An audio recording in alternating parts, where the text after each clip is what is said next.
So I'm jumping on my phone trying to get it to record. They zoom past us. I can't get a video, so I'm like, fuck it. I put my phone down and I see him trying to come to the turn. The Camaro hit the curb. Next thing you know, it lost control and started flipping through the light. The car instantly going to a slide, it instantly fishtail. So I go to the side, yank my wheel back, it swings to the other side. At this point, I got no control of my car, and I'm already going over 100, well over 100.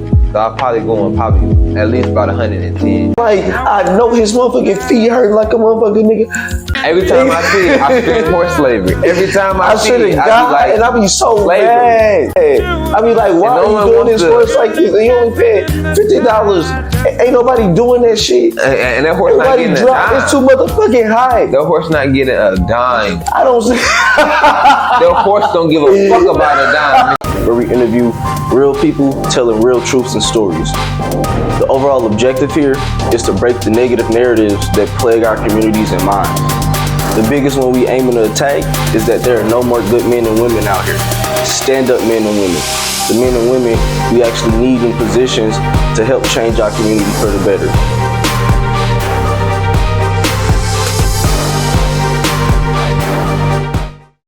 Alrighty, sir. What's the word? Welcome back to Big Flakes Overdose, sir. Let's go.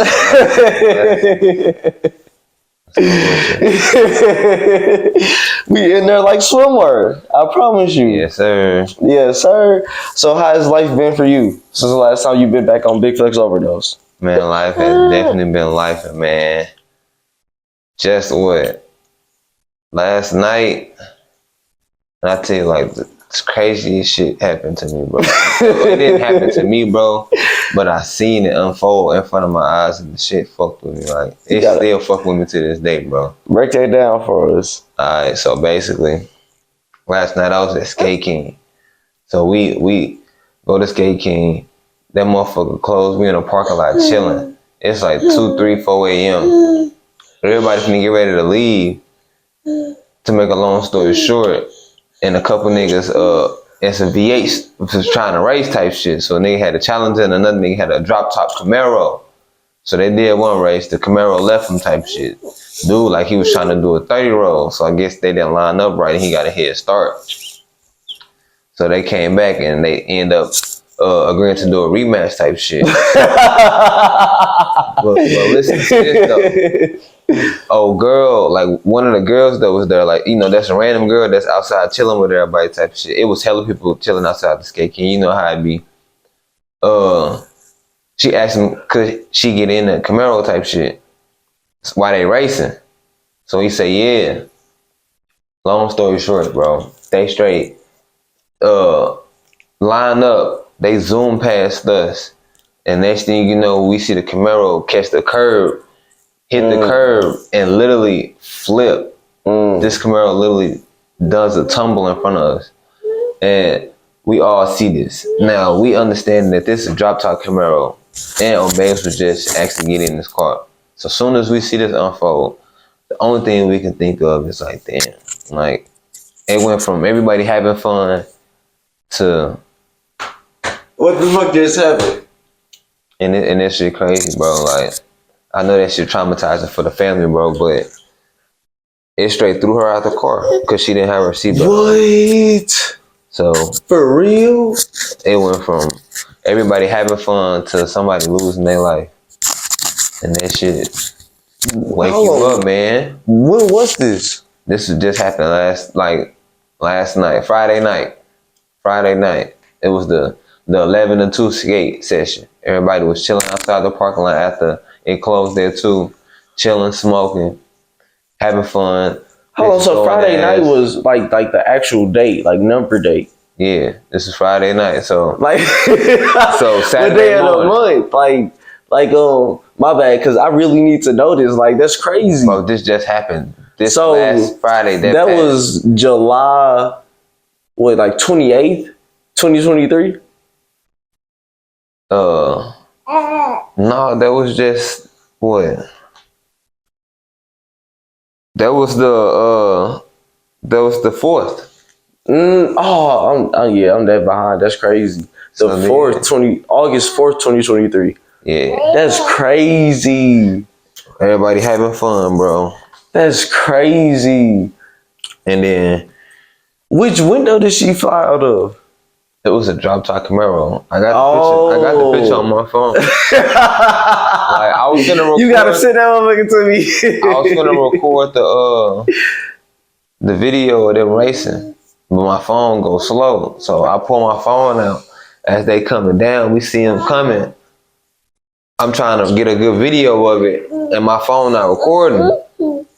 So I'm jumbling on my phone trying to get it to record. They zoom past us. I can't get a video, so I'm like, fuck it. I put my phone down, and I see them trying to come to the turn. The Camaro hit the curb. Next thing you know, it lost control and started flipping through the light.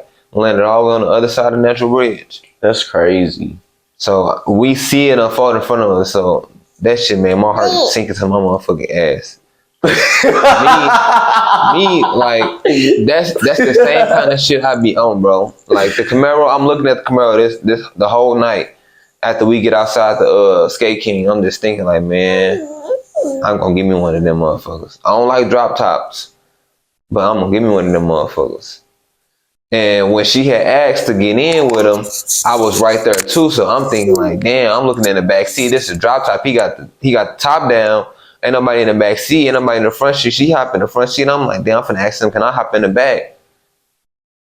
Next thing you know, they coming sliding down and he flipping, tumble the car over. They threw her out the car. She was pronounced dead at the scene. Dead at the scene? So, how did that affect you? Man, I couldn't sleep for the rest of the night. Like, this girl, I'm sorry, we got my daughter here. Man, when I tell you, it messed me up for the rest of the night, bro. And then show you that's how fast we can go from 0 to death. Like all this shit that we be stressing about don't mean nothing. Like condolences to the family, but that girl watched her sister get in that car and die after just having fun all night. That's crazy. And watch that shit unfold right in front of her eyes. Like that shit fucked me up for them to hear them screaming like that, to see them going through something like that. Like to straight see them, to see their family in that kind of fucking condition. Dismembered. She lost an arm. You said she lost an arm? One of her arms was gone. But you said deceased on sight. And as they was flipping, I don't know how. Like I guess when she got through route, something amputated her arm. That's crazy, bro. So, did that make you not want to get a Camaro no more? Man, it just made me think, like, bro, if I would have actually get in the car, I would have been thrown out of the car too. I wouldn't be here to tell you what happened. And me just knowing that that's the same kind of shit that I like to do, that's the same kind of car that I want to do it in, that very well could, happen to anybody in a car like this. So I'm thinking like, man, damn. It don't discourage me. So you thought about getting in the car? Did you ask to get in the car? No, I didn't, but I wanted to. I started to ask. But because I don't know him, he don't know me. It's a girl asking, to get in the car. Of course, you gonna say yeah to a girl. I'm a grown ass man. He gonna be like, who is this nigga? But shit, I'm like, no, I'm good. But like, yeah, though, I'm sure thinking like this gonna be fun. He already left him, and I like Camaro, so I was gonna get in that mug and root. Like, man, you better leave this challenge. And he did. And I feel like that's kind of probably why he, got into that accident like that, because he was going so fast. And it had just started raining right before they started the second race. It wasn't wet, but I guess it was enough to make him hydroplane, I guess. He survived. But dang. Actually getting in the car didn't. So, say if it was you in that driver's seat, how do you think you would feel? Man, that'd eat me alive, bro. Knowing that it just took somebody's life, or contribute to somebody losing their life, man. I know that's eating him alive. Listening to them people scream and pray over that girl. Seeing that ambulance come out, putting that white tape over, putting that white tarp over her, taping off the scene. I mean, it was just like something like out of a tragic movie, bro. Like, I mean, it went from literally like we all having fun, drinking, smoking, listening to music, and to it. I mean, literally pouring down, raining, cats and dogs, while we, mourning somebody lost from a tragic accident, from a race. So yeah, just show you, bro. That So, what do you think would be a good alternative to, racing on streets? I mean, I don't know. Whatever you like to do is what you like to do. You just got to be safe when you're doing it. He survived. I don't know if he had his seatbelt on or not. I'm guessing she didn't have her seatbelt on the way she was thrown out of the car. So I don't know what to tell you. The alternative to be. I just say, do it as safe as you can. But it just goes to show you that.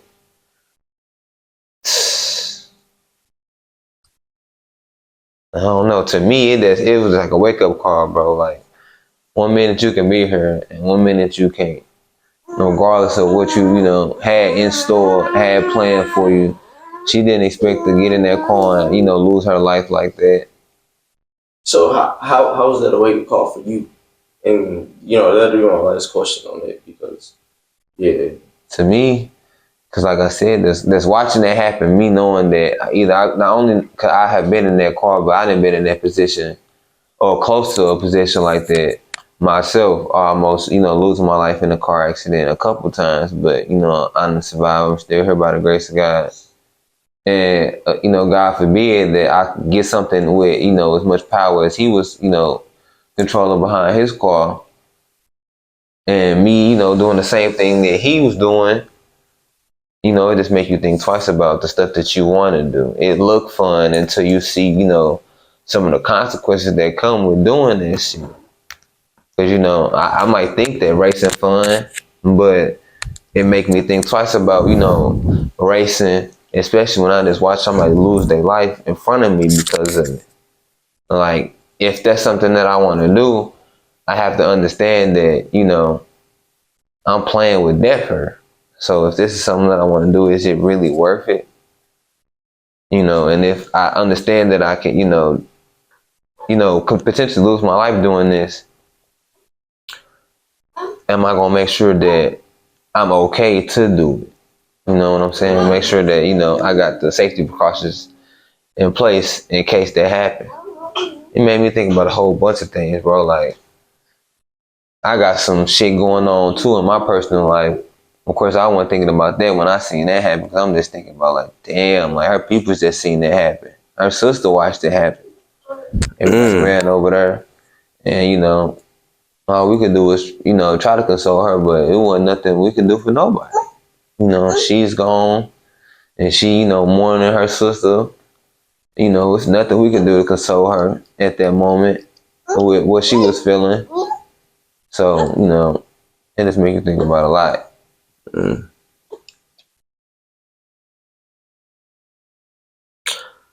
That shit crazy, man. Yeah. It's hard for me to transition because that's so crazy.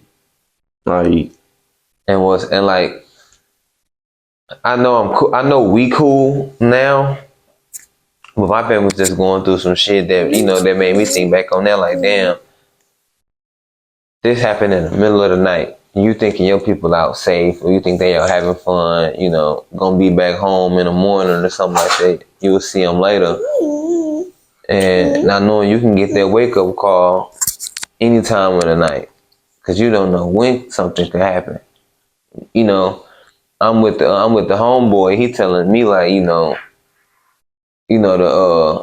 girl that died or the girl that passed away. they calling, her dad, trying to get him on the phone and let him know what's going on. Imagine getting that phone call at 3 a.m. that your daughter is gone. That she just, got into an accident that took her life. That she was just, supposed to be out having fun and be back home. And now you're gonna never, get to see her and talk to her again. It just make you think about a lot of shit. And, that definitely messed with me, just seeing that whole scene unfold in front of me. But like, back to the situation my family got going on, like, my brother going through it too. He just recently got diagnosed with schizophrenia. So since he didn't start having these episodes, whenever, it starts to occur, he starts to hear voices that makes him think that, the people around him trying to set him up. At first it started with, my girl, him thinking that my girl talking on the phone was her talking to somebody trying to set him up. Had somebody, set up a plan to get him up out of her. And that's really what he thought. That's really what he thought he was hearing. And it escalated to a point where, he was even paranoid, holding his gun, looking out the window, scared that, somebody finna pull up. Escalated even further to him thinking that these people are already outside, surrounded in the house waiting on him to come outside, willing to come inside. And to the tipping point, he was in my mama room believing that they was already in the house. That they was gonna, kick down their door and, get at him at any second.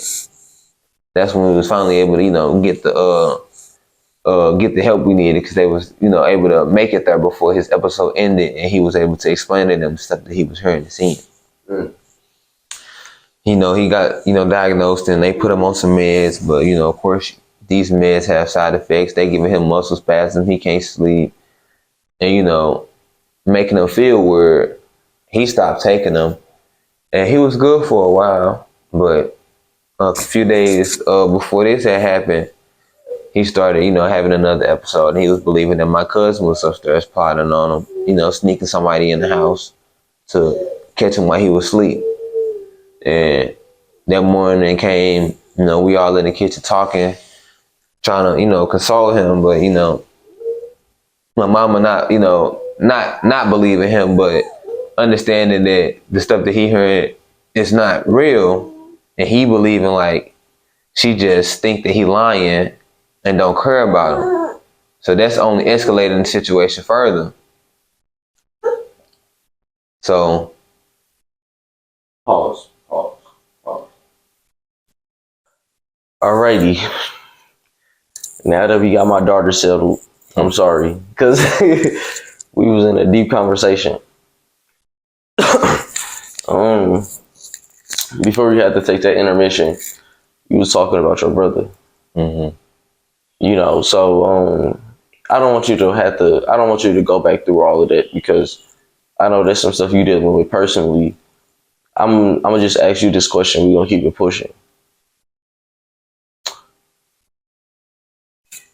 How does it affect you knowing that somebody you that close to is going through these type of things?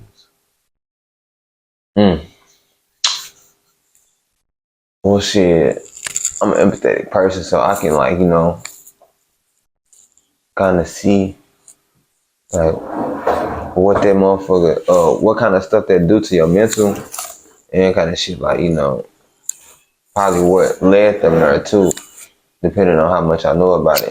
That's my brother, so I talk to him about it, and just hearing to the stories that he be telling me, I can, put two and two together, and I can understand, like, damn, he is going through a lot from the things that, he's seen and been through as a child.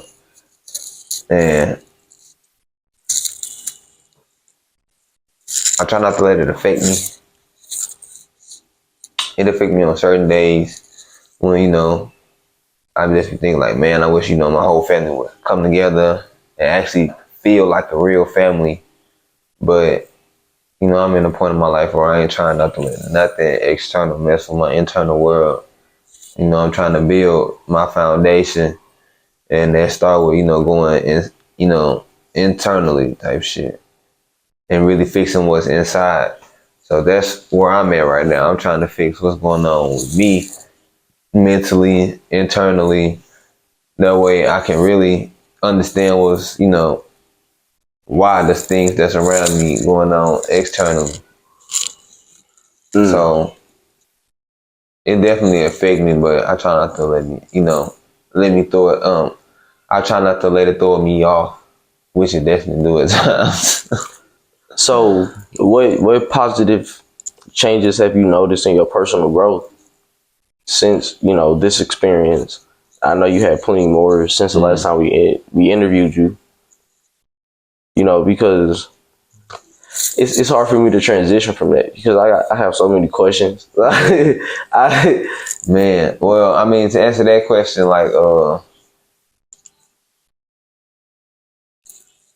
ask me that again. So, what positive experiences or positive changes have you noticed from these experiences you had? Well, since it started, I definitely feel like it made me more empathetic to people who actually have mental illness, like real diagnosed mental illness going on. Not that's the stuff that they're making up in their head, but something that they're really dealing with that they can't just shut on and off, which is a lot of us really, which is majority of us. So it's making me see everybody a little bit different because you just never know what anybody going through. I already knew that everybody was going through something, but like seeing that, that's how much that affect him. Something that's not real, like at all, but he think that it's 100% real and that it's actually, going on. It just give you a different perspective. And then so let me tell you this story on the homeboy was dibbling dabbling with shrooms and he asked me to try some, right? So I'm not knowing too much about psychedelics, but I have been seeing a lot of studies talking about how they are being used for mental illness, things like that. So I'm seeing this, I'm like, okay, so sounds like they got good uses. Why not, right? So like I said, I don't know too much about them. I don't know too much about psychedelics at all. Like the hardest drug I ever did was weed and alcohol. That's all I do, right? But he introduced me to the shrooms, right? Well, I ain't gonna say he introduced me to me because I had something before, but they didn't do nothing to me. I guess they was just, not strong. But these gave me a completely different experience, right? And that's exactly how they do you, like, give you a whole different experience, right? I guess that's kind of why, you get so addicted to real hard drugs because they give you a completely different experience that you don't normally experience, day-to-day life.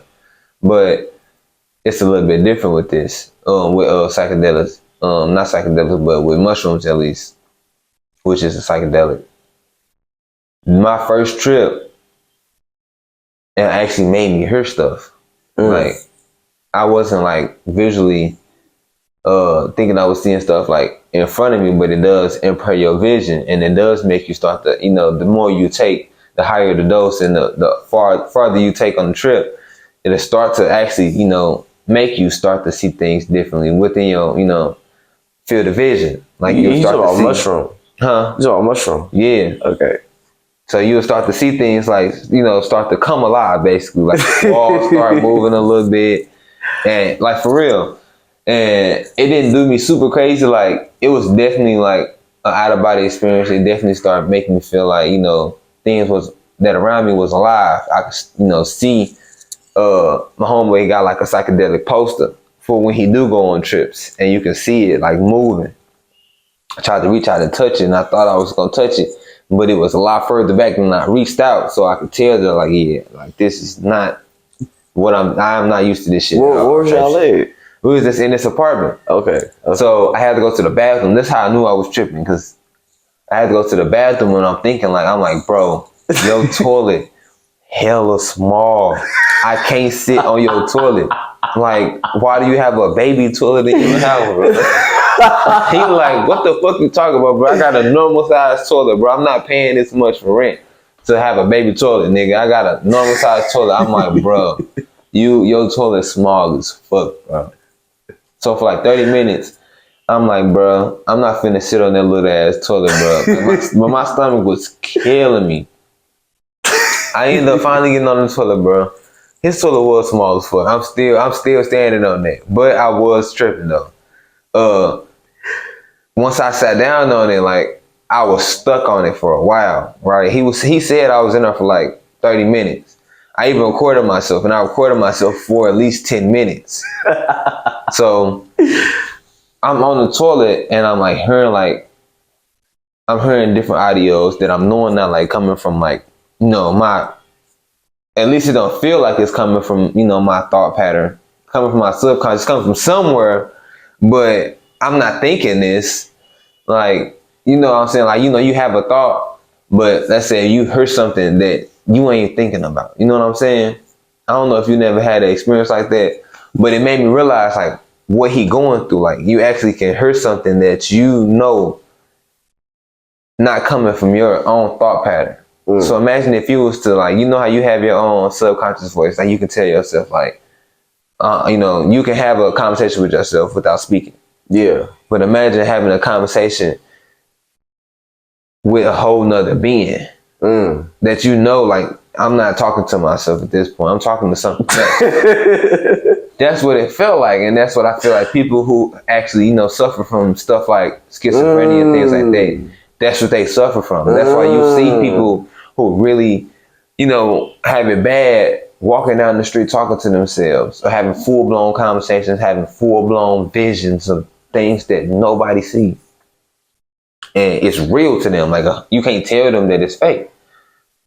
You telling them they crazy only gonna make it worse, because to them they're not crazy. That's exactly what they seeing, but no one else sees this. So imagine you being in a room and you see something that no one else sees.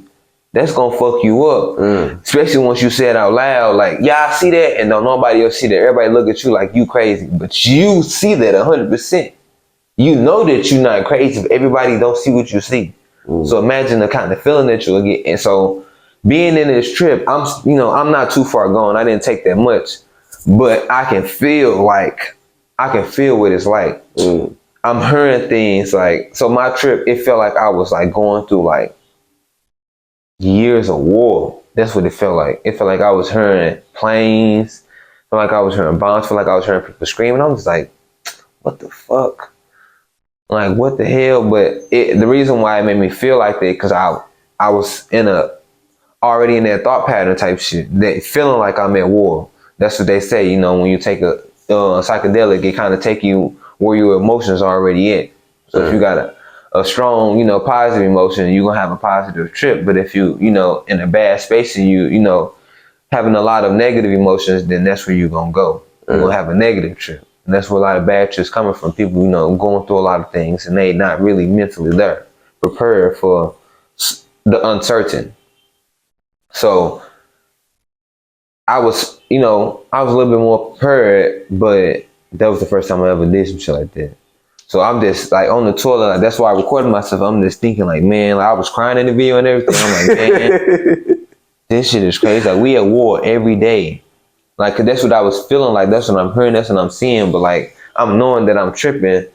So I'm just, I'm just kind of like not attaching to it. Yeah, I'm not attaching myself to the situation, but I'm feeling it. I'm feeling all the emotions. Like, I'm feeling like what you would feel like if you was in there at war type shit, like depression, like you feeling like you ready to say fuck it, commit suicide. Cause there was another thing that like made me really had that interaction in that bathroom. For one, when I went in there, his lights wasn't working at the time. He had just moved in. They didn't fix the lights, so it's dark in the bathroom. So after I can't sit on the toilet for 30 minutes, I finally sit down, but it's pitch black. Not pitch black, but it's pretty dark as hell. I got my phone, I'm recording myself, but it's still dark. So I'm having, a lower vibrational trip because I'm in this dark environment. So my emotions are a little bit darker than they normally would if I was probably outside in the light. So that was one thing. But right before I got in the bathroom, before I took the shrooms, we was having a conversation. And the homeboy was like, he was going to invite one of our other guys to come take some with us. But he had asked him that he wanted to take some previous, and he had declined because he was scared that, it would amplify the thoughts that he's already been having. And so he's already been having, negative thoughts about harming himself. And I'm just like, damn, for real? I didn't know that he was thinking like that. And I already had a friend that, took his life. So I know, not firsthand, but I done seen what they can do to a person. That's how, they can really, mess up a person's mental. And he was, he said that, so it hit me. So it made me think like, damn, I didn't know that he was thinking like that. I done already lost a homeboy to suicide. I don't want to lose another one. So, when he said that, it just made me think about him. It made me think about the homeboy that I lost. So it kind of put me in a lower vibrational thought pattern. So I'm thinking about them. So I'm trying to, pull myself together. I'm trying not to let that emotion, take hold of me. I'm trying to stay positive. I'm trying not to, put it, I'm good. You know what I mean? So I'm able to, suppress it. We jamming, so I'm chilling. I'm, feeling cool, but that's when I get in the bathroom, I, start replaying it in my head. So once I'm hearing all of these things, I'm feeling all of these emotions, and they're so high, I'm just like, this is what people like really feel like. Like, it's people out here every day that feel like they're walking around at war every day. As soon as they walking out the door, they feel like they at war. You know what I'm saying? They feel like just going to sleep is a war because they can't quiet the thoughts in their head. They can't even, quiet their mind enough to take a fucking nap because it's just so many loud thoughts. There's so much stuff going on. It's so much stuff to focus on. And I'm just like, man, if you're not strong mind out here, if you ain't got it together, like, you can really lose it. And it's almost nothing nobody can do to pull you out of it if you ain't, got the strength to pull yourself out of it. So how do you think you develop a strong mind? Man, that's a good question, because you got some people that can go through the same same life. You got some that make it through, and you got some that, get broken in half. So it's hard to say, but like I say, knowing yourself, knowing, the things that you've been through, the traumas that you've been through, and knowing what you want to do. Having the emotional intelligence to not take nothing personal, not to attach yourself to nothing, being able to detach from everything, being secure with nothing, but still having the courage and power to work for what you truly want, knowing that you already have what you need. So like, that's deep. We put her by like this crazy power, whatever you want to believe in, God, higher power, whatever you want to believe in, you got to understand that we put her by such a immense energy that we can even fathom like what is truly important, what's truly the actual goal of all of this. We start off as a single cell organism. I was just watching a video at the crib. This shit gonna sound crazy, but I was watching, it was about the anatomy, the male anatomy, right? How we give life to a woman. And if you think about it, we start off as a single cell organism that rushes to fertilize another single cell organism that then become one. Now it's, you got the X and Y, and becomes so small that you can fit 28 of us on a single her to a full-blown human. So imagine you starting off so small that you and 28 of you could fit on a single hair. The width of it, how wide a hair is, not how long your hair is, but how wide, how the width of your hair, one single strand of your hair. 28 of you could fit on the width of your hair to a full-blown human. Like, that's some mind-blowing shit, but we don't think about nothing like that. We don't think about, the start to the end. It's hard. It's hard for us to, be in the present. We always thinking about the past, so we think about the future. But if you think about where we start and just how far we got to go, it blow my mind to think about stuff like that, bro. I get exactly what you're saying because while I work this past like 2 weeks, I've been listening to the cold cases, like the cold case files on YouTube, and it blew my mind, bro. Like these cold case files, it'd be like 30 years go by, 40 years go by, and like it'd be the brother, the mama, the son, the sister who pressuring this one police department to figure this out for 30 years, bro. Think about that. Think about like one incident happened that changed your whole life, and then 30 years after that, you still on that one incident. Like I get what you're saying, bro, because it made me see like I don't need to keep rushing. Like slow down and enjoy life because 30 years is hella. It fucked me up that she was still alive. I'm like 30 years, bro. Like I'm thinking about from 18 to now. That wasn't shit compared to 30 years. So why am I rushing? God. Like, why am I not enjoying every single second of life? And then you think about, like, okay, that, and then you hear some Animal Planet shit. Elephants been around for hellas. Like, we, like, motherfuckers like to say we a blimp on the spectrum of time this earth has. And this is like, Yeah. Like, but that's...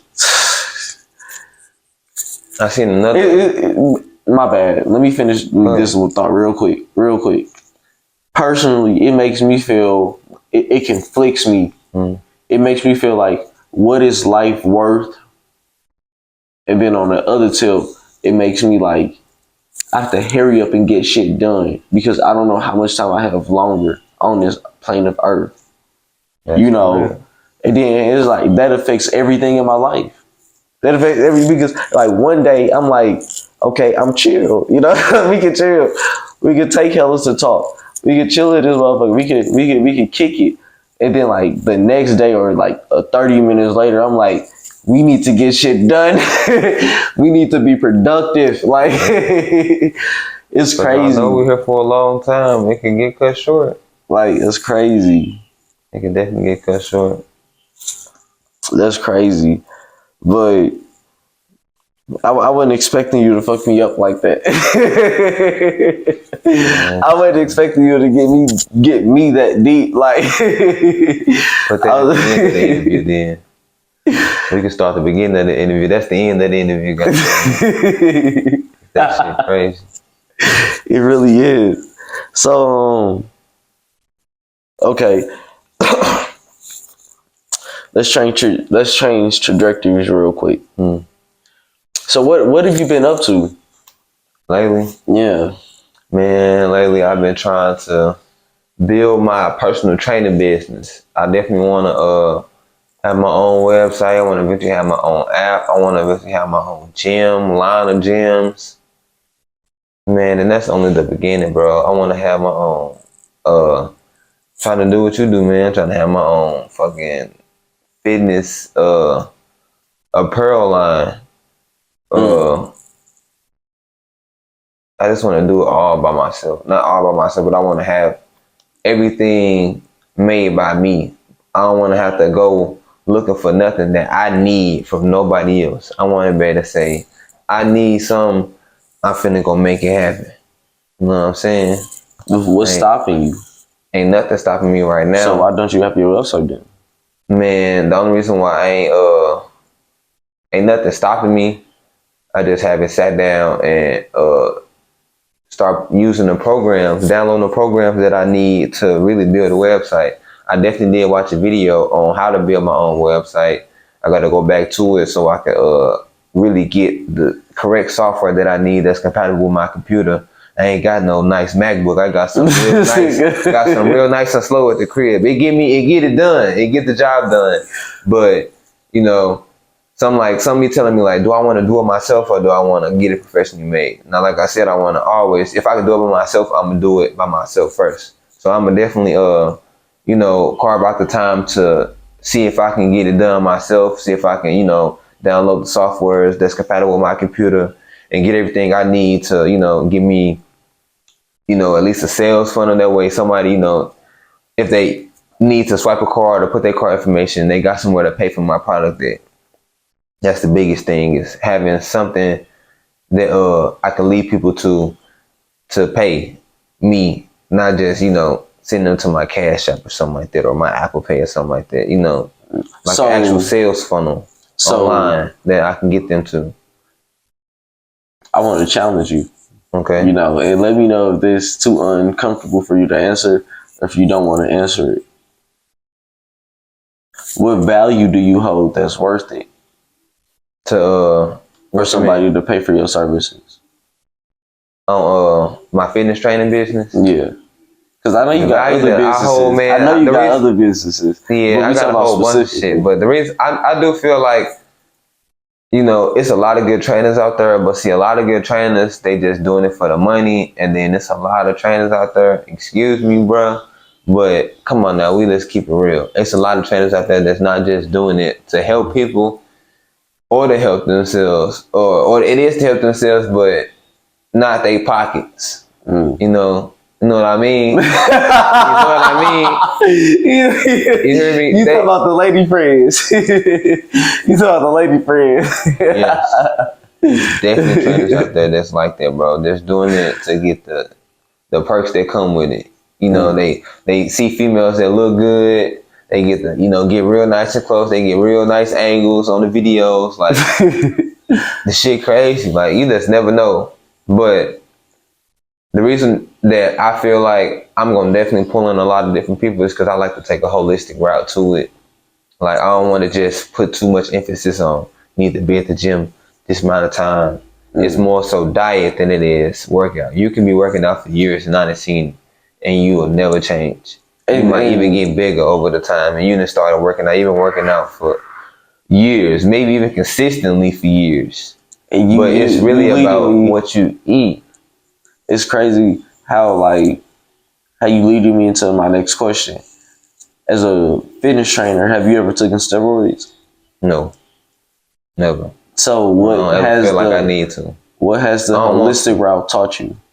Holistic route, it taught me that God put us here, and God put things here that's made for us. And I feel like if we just look for the things that God put here that's for us already, and stop trying to go to stuff that's made by, people that's not for us, clearly, that improving time and time and time again, that ain't for us, then that's when we're going to start to get somewhere.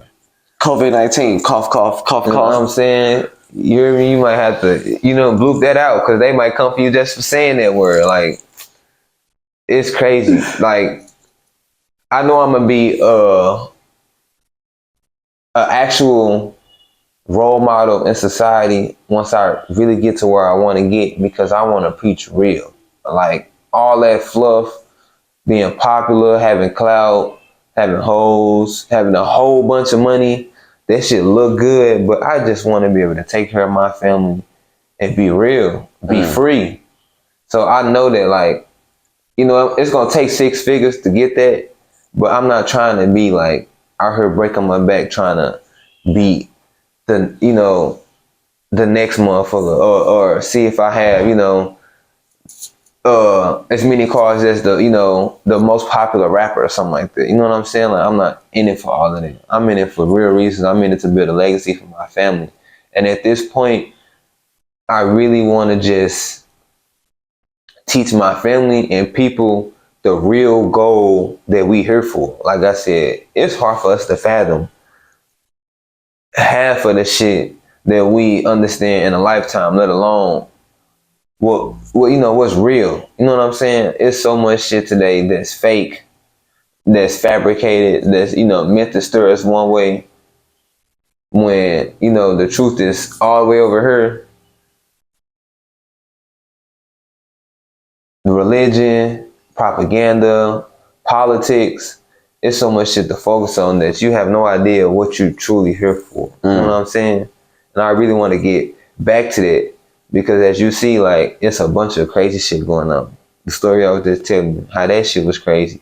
Watching somebody get basically threw out a car in front of me. Like, I didn't see her body, but I'm kind of glad I didn't see her body fly out the window. But I seen the aftermath, so I can only imagine what happened.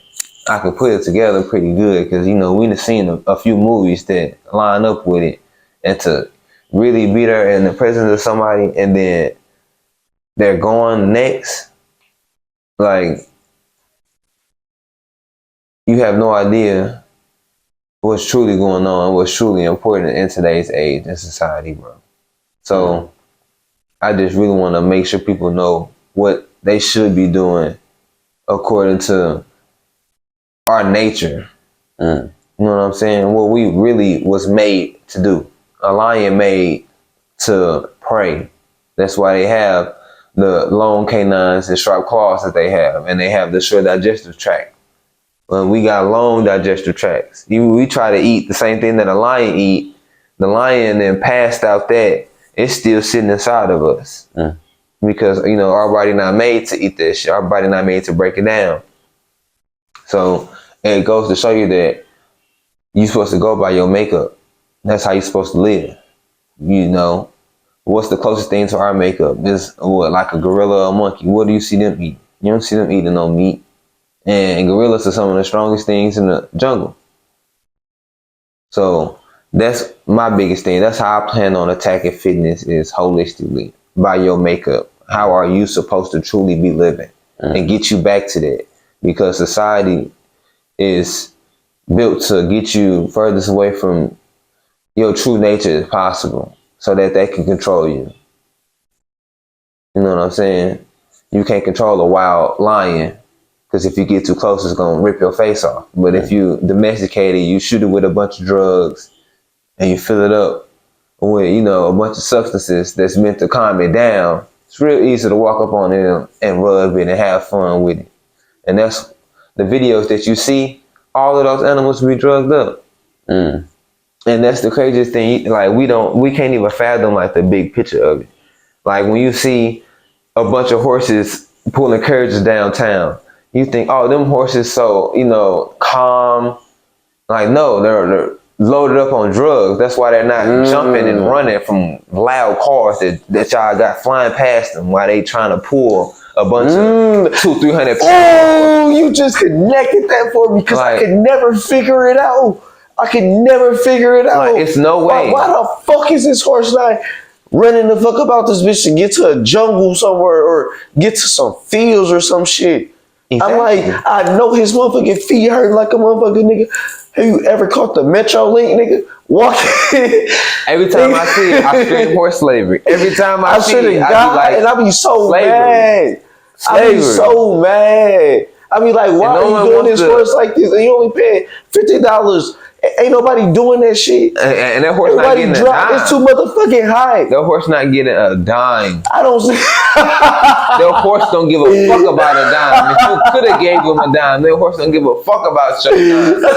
What the fuck do that horse need with your dime? That horse life ain't got shit to do with a dime. I eat grass and frolic all day. I don't need your bitch ass dime to do that. You know what I'm saying? It don't make sense. It don't make sense. I don't need a dime to frolic in a fucking land and eat grass. And that's the craziest shit in the world to me, bro. We let these motherfuckers do that, but it's to the point to where it's like,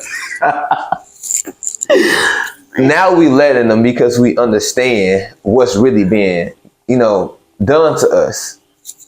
Back then, you didn't understand that you was a lab rat.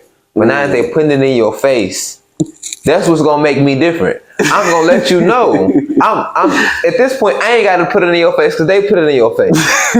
But the crazy thing is, since they done already had you for years, your whole life on this shit, they can put it in your face. And guess what? It don't matter because you're so addicted to it. They can put barbed wire in between you and what the fuck you want to get, and you gonna jump over that shit. You know what I just thought of? And that's why I haven't ate McDonald's hellas, nigga. I will never eat McDonald's again. Maybe only they fries. I swear to God, until I see a video about that, and I probably think I did. You ain't gonna lie. I saw how McDonald's. I ain't ate them in a minute. I saw how McDonald's chicken nuggets was processed, and then I ate some, and I'm like, why the fuck do I feel like I'm biting on a bone right now?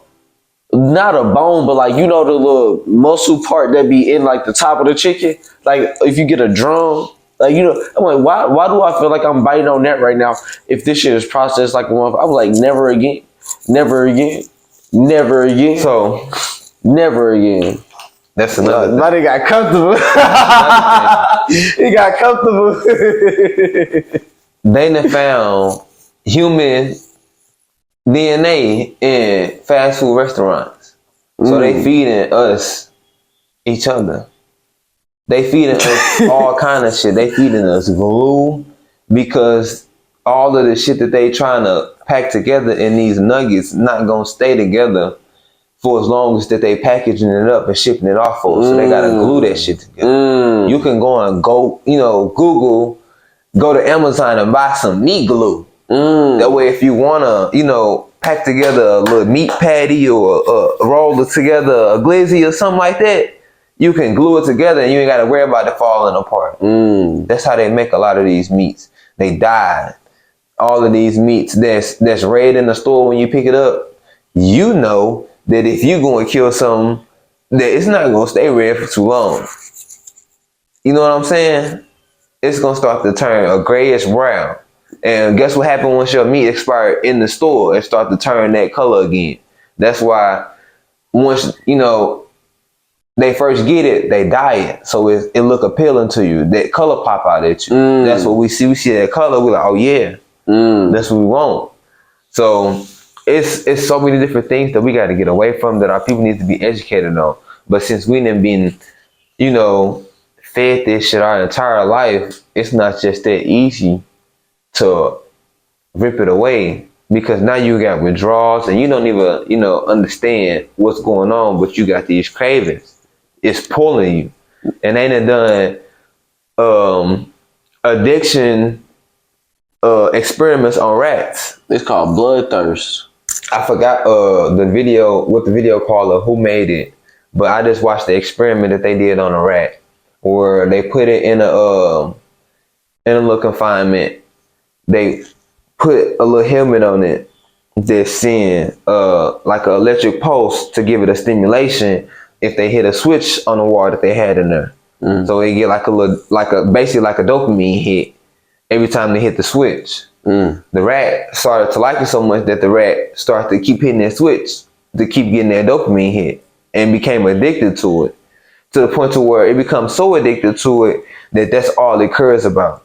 That rat will literally die without eating, without having sex, without doing anything that it was made to do, because it's now addicted to this stimulation that it's getting because of how good it feels. Right? They done even done studies to where they done put that same rat in front of an electric grid to discourage it from going to that addiction. But that rat gonna get electrocuted to get that dopamine hit, to take that, to fix that fix. They to put that same rat in a cage, electric grid, and food. You think it's gonna cross that electric grid to get to food? Although it needed, that food not gonna give it the same amount of dopamine that electric switch will give it. So it's not gonna feel motivated enough to cross that danger to get to the food. So it'll die. It'll do the same for sex. And it just goes to show you that's how strong addiction is. And sugar, which is damn near in everything that we eat, is one of the most addictive substances in the world. Facts. Next to fucking crack. Facts. You know what I'm saying? So if you addicted to sugar, you getting these cravings, you don't know where it's from. You getting this sweet tooth, you don't know where it's from. It's gonna lead you back to them stores, and they put all these variety in your face. And it's just like, this is exactly where I need to be. Regardless of where I look, I can pick something up and it's gonna fix this fix I need. So that's the society we live in today. It's so easy to get the fix that you need, and they put the drugs in your face and they hide it from you to where you don't even know that you're doing it. So trying to pull a lot of people away from that is one of the biggest goals that I really have in life, is teaching people how to live according to their makeup, how God intended us to live. Because with all this crazy shit going on, the end times, if you believe in all of that, they say it's right around the corner. They say all of these symbols popping out right in your face. If you read the Bible and you read Revelations, you see all of this stuff unfolding in front of you. So you know what time it is. It's time to start preparing. And I didn't just start doing studies on it. I, come from a Christian family, but I necessarily didn't attach myself to Christianity from all of the, backlash that they get from whitewashing the books, teaching us that, Jesus was white, that we now know, that's false. If you take it back to the real text, that, he looked just like me and you. But they make everything according for them so they can use it against you, right? So I done just got back into it, the actual real text, that tells the history of, Hebrew Israelites, our history. And Revelations blew my mind, reading the end of the times. It's not too far from where we at now. We done already been through certain things that, line up with the stuff that we might have to deal with in the end of the times. COVID-19 being one of them. How so? One of the things that's supposed to happen is a pandemic, right? Worldwide pandemic, a disease spread. So that's one of the indicators. And that was man-made, right? They put that out there to scare us, almost to kind of prepare us. But, they have things that's coming that's way worse than COVID-19. But that's just to show you just how everybody will start, catching the same thing and then become viral. And just like that, it can be dropping off a bunch of people. We now understand that, it wasn't as serious that it was intended to, that it really was. But now, we back to regular day life. You know what I'm saying? No mask, no vaccines, but just a few years ago, we all thought we was, if you go outside, you could potentially catch a deadly disease and die. You know what I mean? So that's just one indicator. But it's so many different indicators. I can't get all the way into it because, I'm still getting into the text myself. But another thing that they say is, the Antichrist is going to appear, and false prophets. So people that's coming out that's teaching people and gaining a audience, but they teaching them down the wrong path. And everybody think that they teach them down the right path. Like Elon Musk. We got AI controlling a bunch of shit now, and it's, got people scared that, in a few years that we ain't gonna have jobs because AI gonna take all of it. And, people that's using AI are already replacing a bunch of people that's not using AI. If I'm building a business and I can use an AI program or hire one person to use an AI program to replace a whole staff of people that I gotta pay, what you think I'm gonna do? You know what I mean? As a business. So as a businessman, I'm gonna hire that one AI specialist to automate everything for my business, and I ain't gotta pay none of y'all no more. And that's what's happening rapidly. How is that a bad thing? Because now people gonna have to figure out what to do now. All of the jobs. Creative. I was gonna say all of the jobs that's out here that was paying people is gonna get taken away from AI. So if you can't go get a job that you used to doing, you can't pay the bills no more. Cause it ain't like you can just go, get a 9-to-5 and pay for your whole life, especially if that's not how you've been living already. We know that, inflation is going up. A 9-to-5 is not going to sustain you. If you ain't got a high paying skill then you're going to be out here struggling from paycheck to paycheck, just like a lot of people doing right now. So if AI starts to take up all of the jobs, then it's just going to be so many people out of a job. Crime going to start going up because people gonna start struggling a lot more. That could cause a pandemic in itself. You got people out here that can't work. The rich only getting richer, and you got the poor getting poor. What you think gonna happen with that? So you know what I'm saying? Like, if we don't see what's going on and catch wind,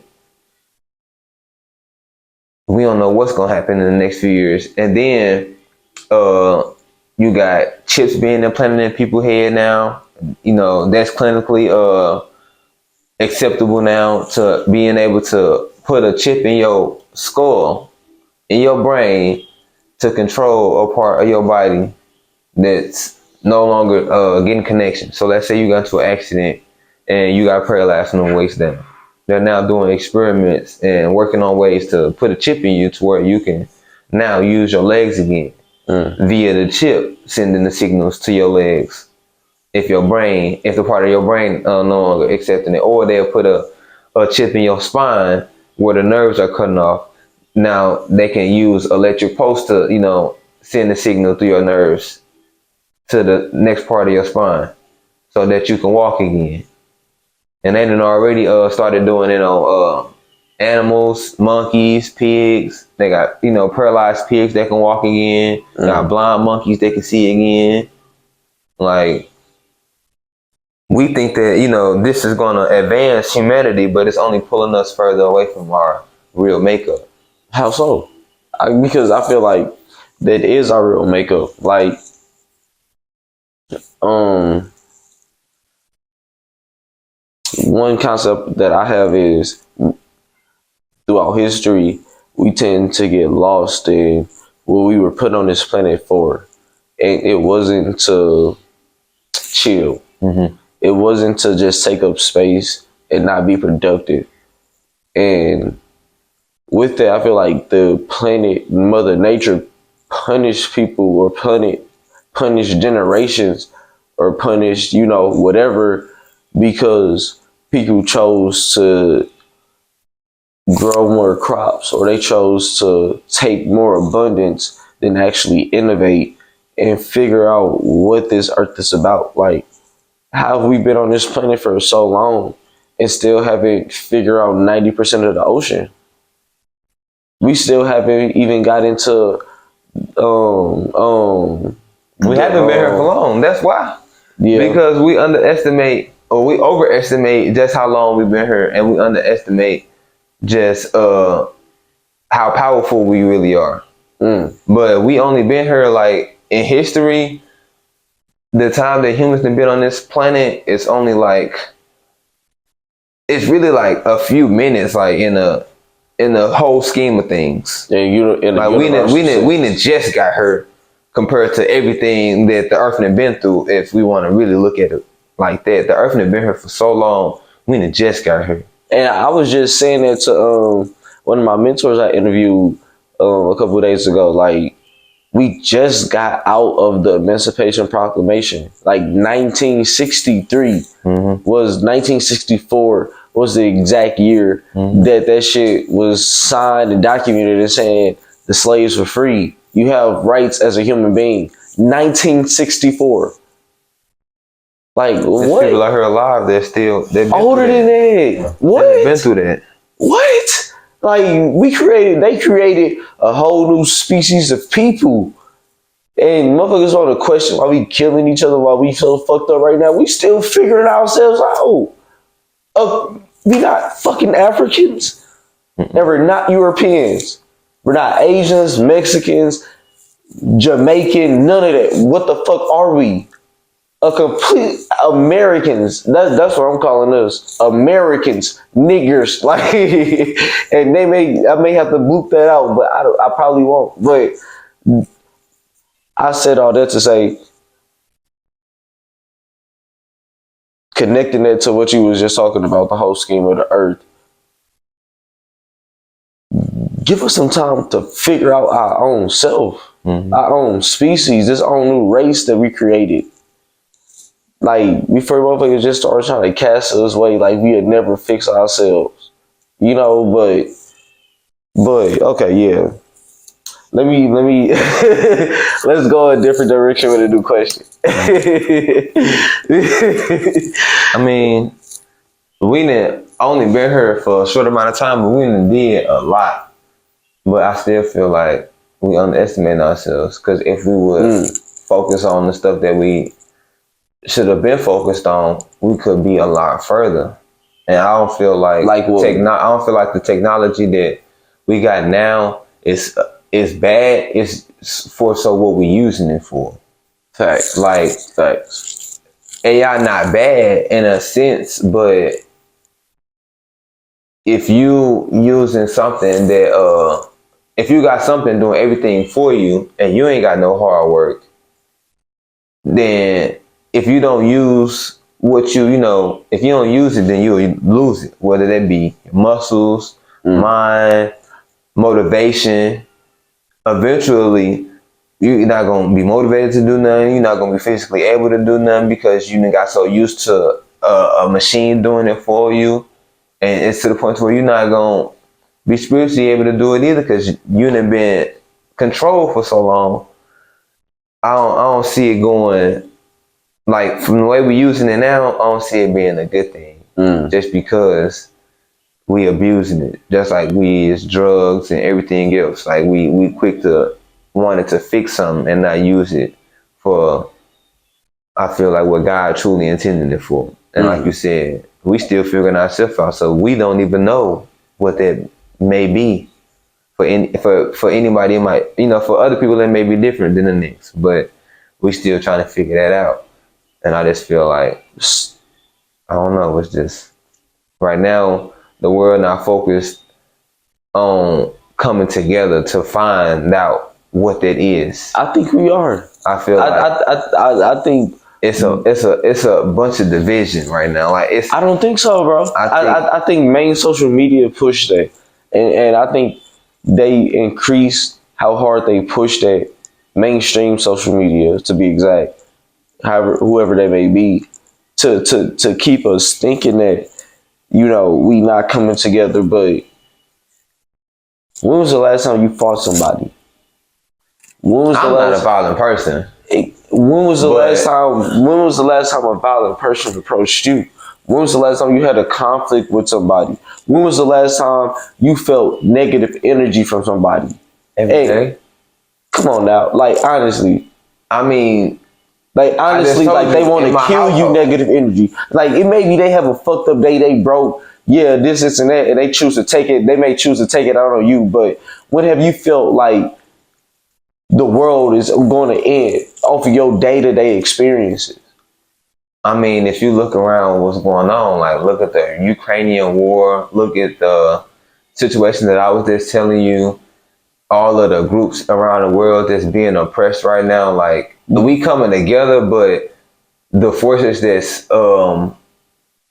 there to tear us apart is they working double time. They don't go to sleep. They work they met 25/8. Like they've been doing. So, like you said, the media right now is being used to distract us from the bigger picture, to not let us understand that we are in the age of information, and a lot of people are rising in consciousness. I do believe that the earth is rising in consciousness. But with that being said, that means that we going somewhere as well.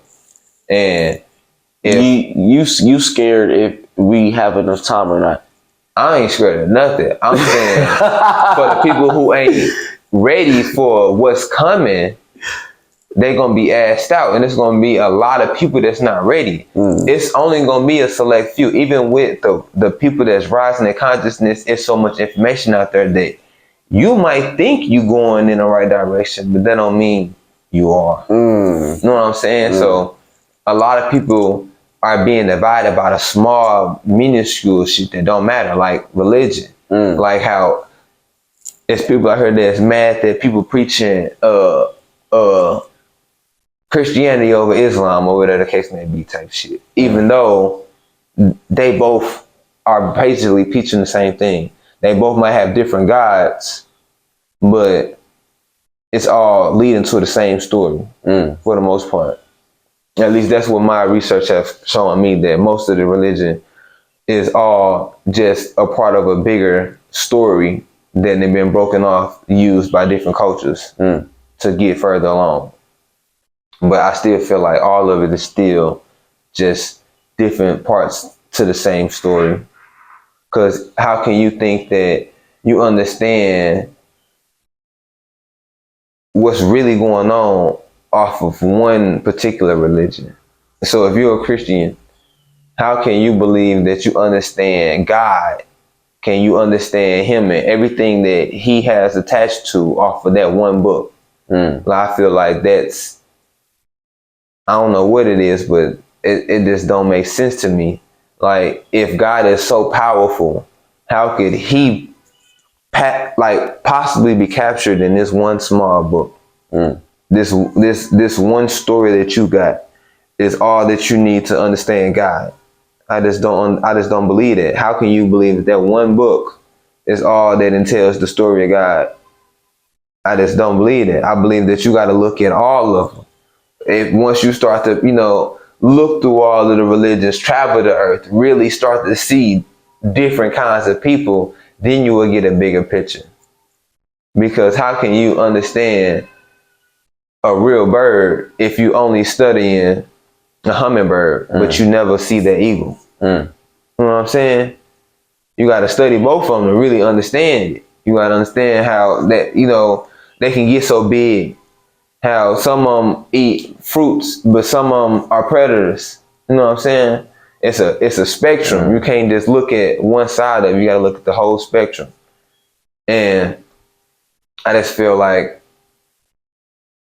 there's so much information in here that even in your entire lifetime, if you spent trying to get as much information, and that's like your entire goal was to fill your brain up with as much information as you possibly could. Even if you was as smart as Einstein himself, that you still will only be able to take away a minuscule amount of information that you truly needed in this lifetime that we have nowadays. Like even Einstein himself, we look at him like a prophet because he was so smart. I still only feel like he himself has said that the more you know, the less you know. So with that being said, him being so smart and still believing that he know nothing, that goes to show you something. It's so much information out there that the more you know, the more you'll see that you have to go. So, like, I do believe that we are coming together. I do believe that we gonna make it out. The ones that's meant to make it out is gonna make it out. The ones that's doing what they're supposed to, that's living the way they're supposed to, according to the way that our makeup is, those are the ones who gonna survive. The ones who truly have faith in the knowledge of self to understand a little bit of the bigger picture. Because a lot of people gonna perish. It even says that even prophets gonna perish. The ones that are innocent gonna perish. Let's pause right there. Let me go check on my. There we go. All right, go ahead. So, so what's the crazy experience you had recently that you willing to share with us? Well, shit, especially after experiencing what I experienced last night, you just never know how close you is to death. Like it can come out of nowhere. Like you be having fun, and God say it's time for you to come home, and He gonna call you home. Do you have how He got to? So watching that happen last night, we was all chilling, and it didn't have to happen. Like we could have all made it home that night, but some tragic happened. She decided to hop in the whip, and they got into an accident. If she wouldn't have been in the car, she would have been fine. And who knows what would have happened, but that just symbolized to me that if God wants you home and it's your time, then it's gonna happen regardless of what you have planned. Do you have a personal experience you can share with us? Yeah. So I was going through it at the time mentally, and I was in my Nissan. I'm on my way home, and I'm on the highway. I'm in the express lane, and I drive fast. I ain't gonna lie to you. I drive extremely fast. So that's why, seeing the accident and Ford in front of me hit me so hard, because that's the kind of shit that I be on. I drive fast and I be into racing and shit like that too. So I'm on the way home, and I'm on the express lane. So it's 2 lanes, but it's express lane, so it's not no cars coming for real. Ain't no exits like that. It's one entrance and one exit all the way at the end of the highway. So for the most part, it's just a straight shot. You ain't got to worry about too many people being in your way. So I'm moving. I'm moving my shit. I'm going about 100 to 120. Like my shit tap out like 120. So I'm going as fast as I can on the straights. And as I'm turning, I'm slowing a little bit down, but I can still like hit a turn and going like 90, 100 if it ain't sharp. And most of the turns on the highway not sharp. And it was raining outside, or it was raining outside that day, but as I'm driving home, it wasn't raining. And it was pretty dry for the most part, but it was still a little slick outside. I just didn't realize just how slick it was because it looked dry for the most part. And I'm coming around a turn that's not, super steep. It's small turn, so I'm only got to turn like this much. I'm moving my body, but I only got to turn like this much. So I'm not moving my body. So I turn like this much, and next thing I know, like I feel my car get weightless. So I'm like, I try to straighten my car out. As soon as I straighten my car instantly go into a slide. It instantly fishtail. So I go to the side, yank my wheel back, it swings to the other side. At this point, I got no control of my car, and I'm already going over 100, well over 100. So I'm probably going at least about 110. I probably wasn't on the gas because I was turning, but I know I was going as fast as I could. So I was going about 110, and I'm all over the road at this point. So I'm holding the wheel, and all I can think to myself is, this is it. Like, once I hit this divider, I'm over with, because I'm going way too fast, and there's nothing I could do. I didn't have my seatbelt on either. So I'm just holding the wheel at this point, and like, it was like God was with me. It was just like, it's just not your time. Because like right before I got too close to the divider, I heard myself go over the little ripples on the side of the highway to let you know that you on the curb or you on the edge.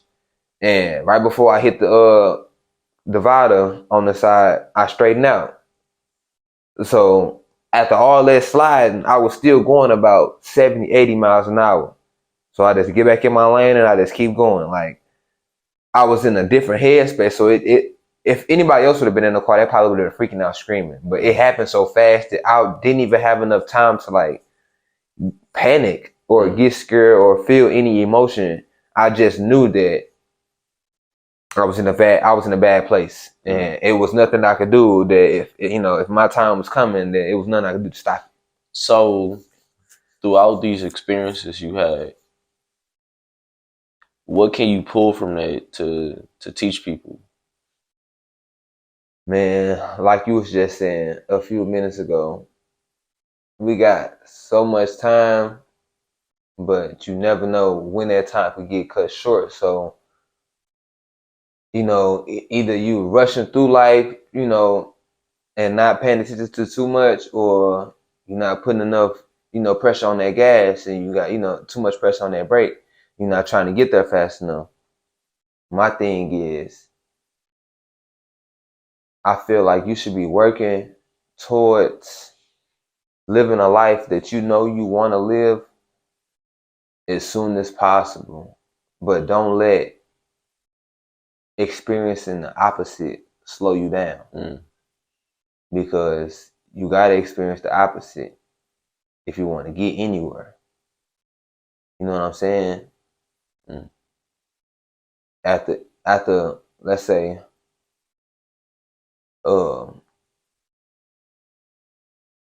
even to get in this world, you got to come in alone, and you go out alone. So you come into the world by yourself, and you go out by yourself. But can you survive by yourself? No. Because once you get pushed out, if you ain't got a mother there to take care of you, the first 7, 8, 9, 10 of your years of your life, most likely you don't survive. So that's an essential need. Being a human is other human interaction, other human love and care.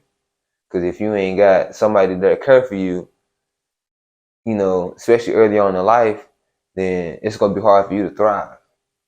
So I feel like, you know, everybody got to go through that solitude to really build that strength to know that, you know, if you got to go through it alone, you got to go through it alone and you can make it. But to understand that you don't have to as well, that, you know, 2 heads is always better than one.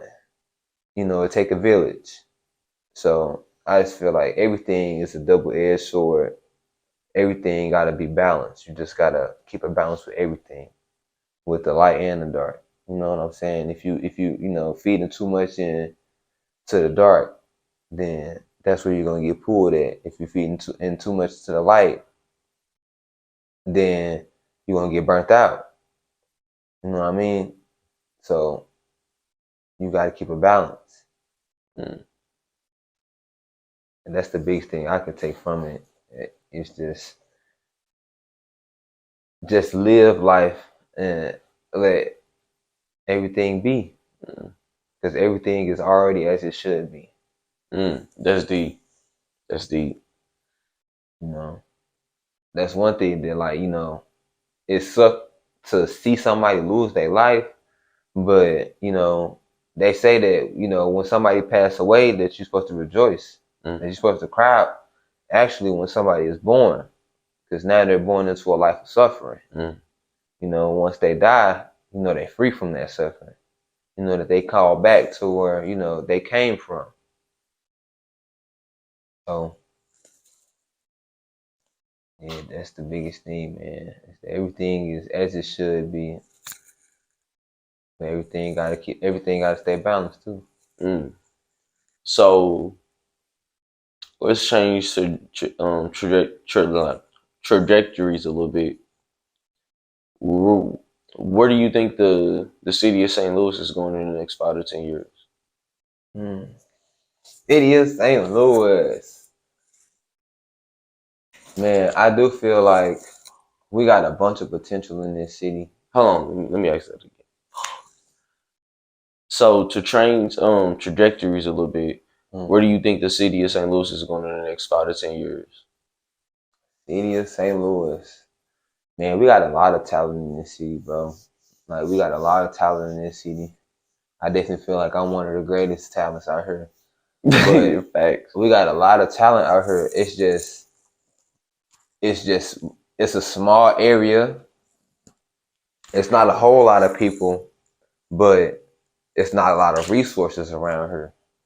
So it's a lot of crime, you know, it's a lot of people fighting over the same land, same resources. So, you know, getting out of St. Louis is definitely one of my goals, but I want to come back and really help build St. Louis, because I feel like St. Louis is definitely going to be like a place of greatness once we start to really all come together and, you know, get away from all the bullshit. Right now, I feel like St. Louis, I feel like the reason why St. Louis is in the shape that it's in now is because everybody focused on trying to be like everybody else, or trying to be like the rappers, the motherfuckers that we see that's, you know, doing shit for their community. Like, the people that we see that look like us doing anything is, for the most part, rappers. You don't see them putting in doctors. You don't see them putting out lawyers in front of us. You know what I'm saying? Growing up, a lot of us idolize rappers more than we idolize anybody type shit. Thanks. That's why, you know, you don't see too many people coming out of St. Louis or at least it feel like you don't see too many people coming out of St. Louis for nothing other than rapping. At least the only people you see big right now coming out of St. Louis, that's getting notoriety. I feel like you got 60 Red,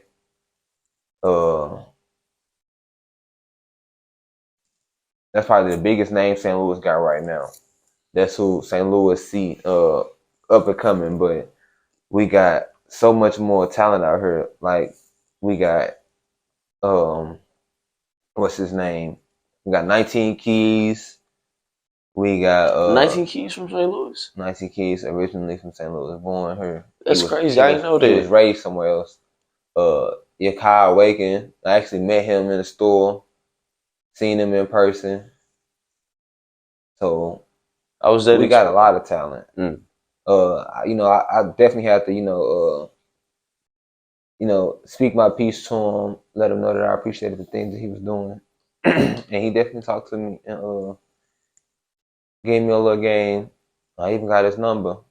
So, I definitely want to tap in with him eventually, one day be able to actually, give some value to him and, obtain a little value from him as well, because he got a lot to teach. And I feel like, his teachings with the holistic healing is exactly what we need, because it start with your diet, like what you eating. You are what you eat. So regardless of what you're doing, externally, the things that you putting inside is gonna have the biggest impact. So if you ain't putting the right shit inside of you, you still gonna be, suffering from a lot of low vibrational frequencies that is pushed on us by the masses. So, what are some expectations you thinking or you expect out of St. Louis? Like where do you want us to be personally? Personally, I feel like St. Louis, we need to connect with each other more. I feel like if we was to, the people here that is, doing things, was to actually, give back to the communities and try to, build. Everybody was talking stuff about how Nelly don't do nothing for St. Louis and stuff like that. Like, the big names. We don't got too many big names that's, trying to actually, bring our city up and make our city, bigger and better type stuff. But I feel like if we, started coming together, the people that we do have, the influence that we do have, and really, pull it all together and try to make stuff different for the city, I feel like we can definitely turn it around. Definitely, decrease all of the negative shit that we got going on, all of the violence that we got going on, killing, drugs, mental illness, just everything. I feel like, since I stay here, start here. This where I'm from. So if I'm gonna do anything, I'm gonna start where, I started at. So, I wanna, if anything, give back to St. Louis. When I, get in a position to be able to give back, I want to give back to the community, help build communities in the city, and turn the name around that we got as the world, as one of the dangerous cities in the U.S. type shit. I want us to be one of the, littest cities in St. Louis. We already got that title, but we always got to pair it with dangerous. So everybody look at that over Liddy any day, especially when it comes to real money. Anything. When it comes to real money, then nobody won't, have to worry about danger, violence, losing their life when it comes to it. So that's why we don't got a lot of money that come through here, because of the violence that we got. We keep all of it out. Like if you've seen the movie, they clone Tyrone. That was one of the symbolisms in the movie, that we use you, Tyrone, as a clone to keep people out that we don't want to experiment on. That way we ain't gotta worry about hurting our own people, because y'all keep the property value down. We ain't gotta worry about our people coming in here. It's only y'all, the ones that can afford. I mean, the ones that can't afford to leave and go anywhere better type shit. I don't want us to be looked at, look like that. I want us to be a place that is known worldwide, not for the danger, but for the fun and culture that you can get from it. So that's what I wanna. That's what I really want St. Louis to, represent. That's the goals that I definitely want us to reach. So I feel like we we tapped into you a little lonely. You can see the sun went down and everything. So yeah, we're definitely been chopping it up for a while. So I could be talking all day. I promise you, man. I promise you. So because I gotta attend to my daughter because she a Capricorn. She not playing. She like Zodiac. nah. The Zodiac, we could that's a whole nother conversation. She messing up part of my the interview I'm trying to get established is to show you breaking news. Okay. But let me show you this breaking news that I want your input on, and then I'm gonna ask you one more question, and then I'm gonna go make sure she right. Thank you so much, Laura. 6:05 is your time. Well, someone shot a person overnight in Ferguson right in front of a church. It happened near the Ferguson Church of the Nazarene at the 1300 block of Elizabeth Avenue. No more details are released at this time. This is literally right around the corner from us, bro. So what do you think about that? In front of a church? Man, it just goes to show you, bro, like, regardless of where you at, if it's your time, it's gonna come. I don't know, what exactly led up to something so tragic happening, but it's a lot going on out here, man. Like, even the innocent getting caught and catching the worst of it nowadays. It's been like that, so you just gotta be prepared at all times, man. Be doing what you're supposed to do. Don't be out here, looking for no shit like that, because you're gonna find it. If you go looking for some shit like that, you're gonna find it. Especially in St. Louis. Especially in St. Louis. There's plenty of people that's here that will give you that action. They will give you that thrill for free. But you may lose your life. 9 times out of 10. So, man, it's sad that shit like that is still happening, but it's gonna be like that until we all come together and stop focusing on bullshit. Even then, it's gonna be war and death. Like I said, it's a balance. So like you said, the media is used to keep us controlled, infer, and low vibrations. You know what I'm saying? They control what we seeing. They want us to see the worst of the worst. They not gonna show us,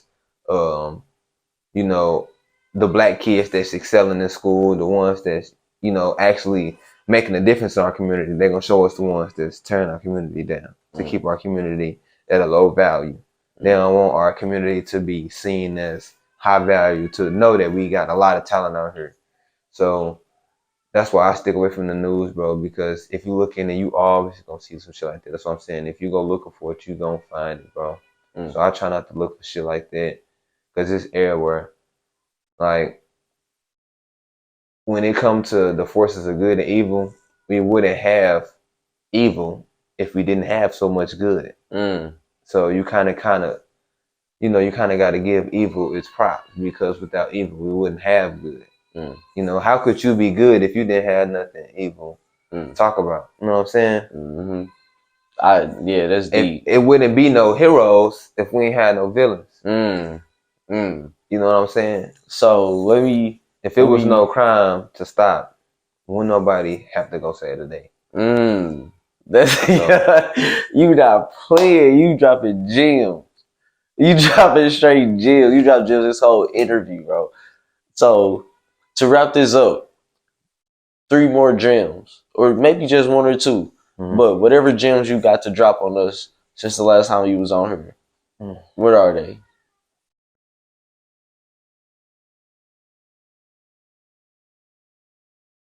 The few things that I've been working on right now is the law of detachment. It's not, attaching yourself to nothing, to be able to let everything go and to know that, nothing is forever. Nothing. Nothing on this earth lasts forever. We're here for, like you said, uh, a good time, not a long time.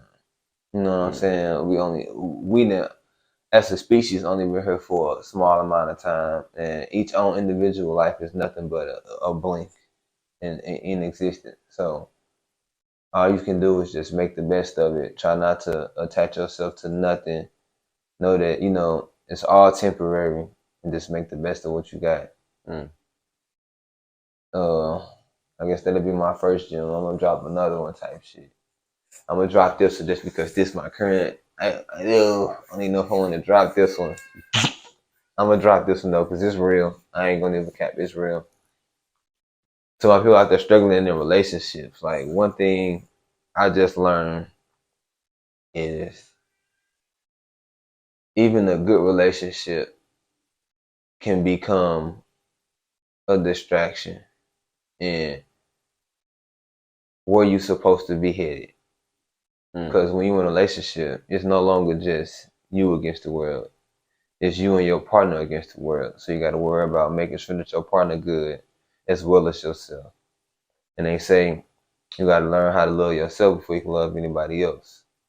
So if you don't fully understand yourself and 100% got faith and capability and love in yourself, then you're not going to be able to do the same for the next.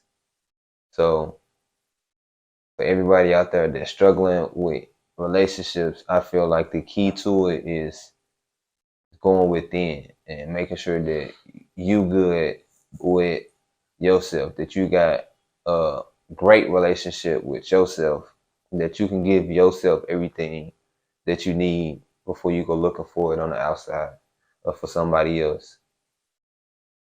Create the person you want to be with within yourself before you go looking for it in somebody else. Because it'll drain you. Even being with somebody that, is good for you, it'll drain you if you ain't, doing what you got to do and moving how you're supposed to move. That's deep. Yeah. You definitely just touched me because I'm going through that right now. Like, I'm trying to find that balance between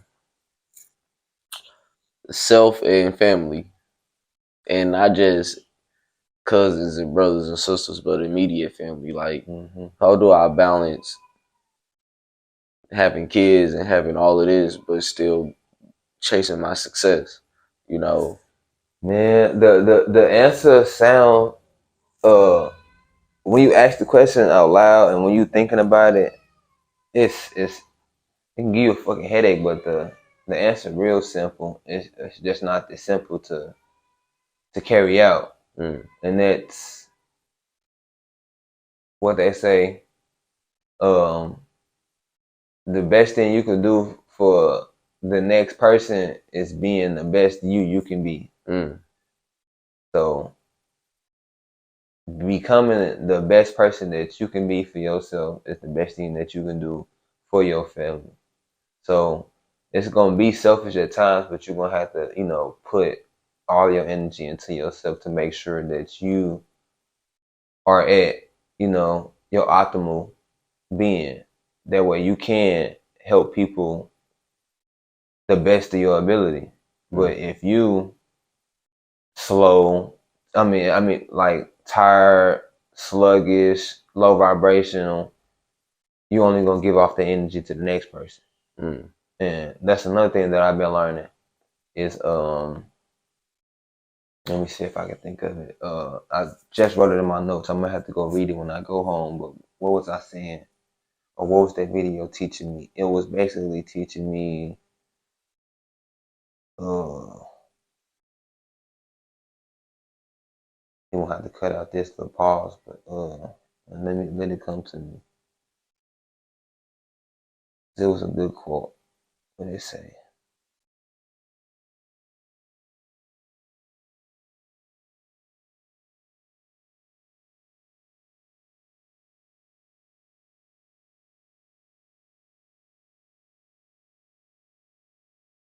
I can't think of that shit. Oh, it was just right there too. Oh. Law detachment. It was, what was it? Oh, don't tell me to take a picture of that shit.